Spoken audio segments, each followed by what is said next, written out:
Global skill development mission में आपका स्वागत है। हेलो फ्रेंड्स, स्मार्ट सिस्टम्स की माईसीक्वल सीरीज में आपका स्वागत है और मेरा नाम है वरिंदर सिंह।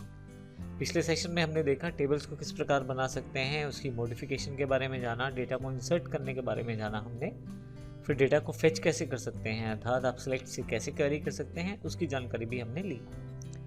जो भी जानकारियाँ हमने पीछे ली वो केवल बेसिक्स को कवर करने के लिए हैं। यहाँ से हम अगले सेशन की शुरुआत करते हैं जहाँ पे हम बेसिक से लेकर एडवांस की तरफ चलेंगे। सबसे पहले हम यहाँ पे इस सेशन में बात करने वाले हैं कि किस प्रकार हम इंसर्ट कमांड के द्वारा स्पेसिफिक कॉलम को वैल्यूज दे सकते हैं। इसी तरह से हम ये भी देखेंगे किस प्रकार हम सेलेक्ट के द्वारा स्पेसिफिक कॉलम्स की वैल्यू को देख पाएंगे।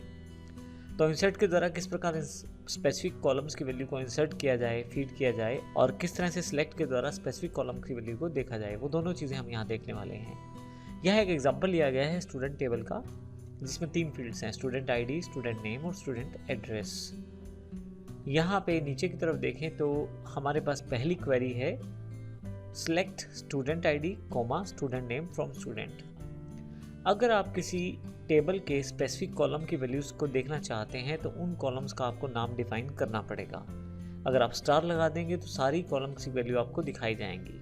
अब यहाँ पे मैंने select student ID comma student name from student जैसे ही ये देता हूँ, 2 कॉलम्स की वैल्यू मेरे सामने आ जाएगी, जिसमें एक स्टूडेंट आईडी शामिल रहेगा और दूसरा स्टूडेंट नेम। इसी तरह से अगर कुछ स्पेसिफिक कॉलम्स की वैल्यू को इंसर्ट करना है तो उस केस में मैं स्पेसिफिक कॉलम्स को मेंशन करूंगा इंसर्ट क्वेरी के साथ भी। जैसे यहाँ पे इंसर्ट इनटू स्टूडेंट, अर्थात स्टूडेंट में डेटा डालें, एक राउंडेड ब्रैकेट ओपन है, फिर बाद में उसको क्लोज किया गया है। बीच में हमने 2 फील्ड्स के नाम लिए हैं, स्टूडेंट आईडी और स्टूडेंट नेम। वैल्यूज देते समय हमें इन्हीं की वैल्यूज देनी है। मैंने एड्रेस मेंशन नहीं किया तो मुझे अब एड्रेस की वैल्यू नहीं देनी है, और यदि आप एड्रेस की वैल्यू नहीं देंगे तो वहाँ पे डिफ़ॉल्ट रूप में स्पेस अवेलेबल हो जाएगा जब तक आप कुछ और मेंशन ना करें। तो यहाँ पे वैल्यूज़ स्टूडेंट आईडी की 1 है और जो नेम है स्टूडेंट का वंदना है। इस तरह से नीचे दी गई दोनों क्वेरीज भी स्पेसिफिक डेटा को सिलेक्ट करने और स्पेसिफिक डेटा को इंसर्ट करने से रिलेटेड है, जिसमें हमने पहले कॉलम को हटा दिया है और दूसरे कॉलम को प्रयोग कर लिया है। इससे पहले कि हम टेबल में कुछ इंसर्ट या सिलेक्ट करें, मैं आपको टेबल का स्ट्रक्चर दिखा देता हूँ। यहाँ पे मेरे पास टेबल है स्टूडेंट के नाम से, जिसमें एक स्टूडेंट आईडी है, नेम है और उसका एड्रेस है।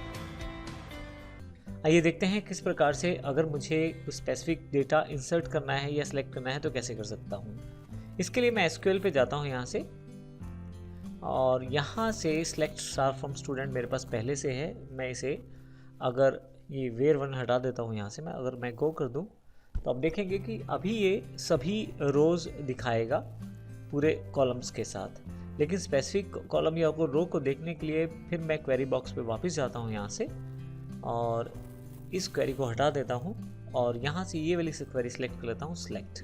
अब आप देखें यहाँ मुझे टाइपिंग नहीं करनी पड़ी, एक कमांड चलाकर, तो मुझे ये सबसे बड़ा बेनिफिट ये हुआ है। क्वेरी बिल्कुल सेम बनेगी, स्टूडेंट आईडी जिसमें है select student ID comma student name student address from student. मैं वेयर वाला क्लॉज यहाँ से हटा देता हूँ, आने वाले सेशन में इसकी जानकारी लेंगे।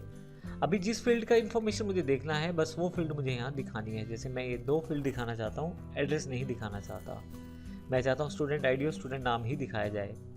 ऐसे केस में मैं स्टार यूज़ नहीं करूँगा, केवल उन फील्ड्स के नाम यूज़ कर लूँगा, और मुझे यहाँ से गो पे क्लिक करना है। आप देखेंगे कि केवल उन्हीं दोनों की इन्फॉर्मेशन यहाँ भी दिखाई गई है। फिर से क्वेरी बॉक्स पे वापस आता हूँ।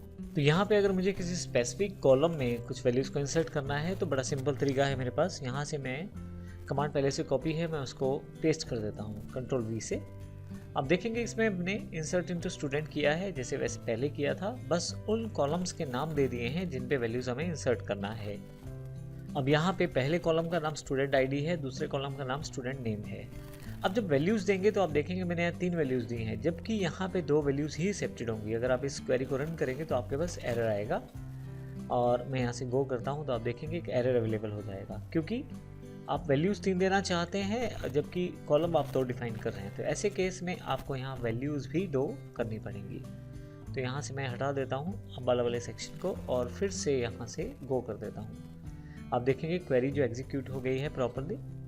अब अगर मैं यहाँ से ब्राउज़ पे चला जाऊँ, अर्थात अपना टेबल का डेटा देखूँ, तो मेरे पास यहाँ 3rd जो रिकॉर्ड है उसमें नाम सुमित आया है, और जहाँ एड्रेस है वहाँ पे नल स्टोर कर दिया गया है। अब नल का मतलब ये है कि कुछ भी इंफॉर्मेशन यहाँ पे नहीं है, और इसलिए एड्रेस बाद में अपडेट भी किया जा सकता है नल की जगह पे, इसलिए यहाँ पे भी कीवर्ड नल से फिल कर दिया गया है।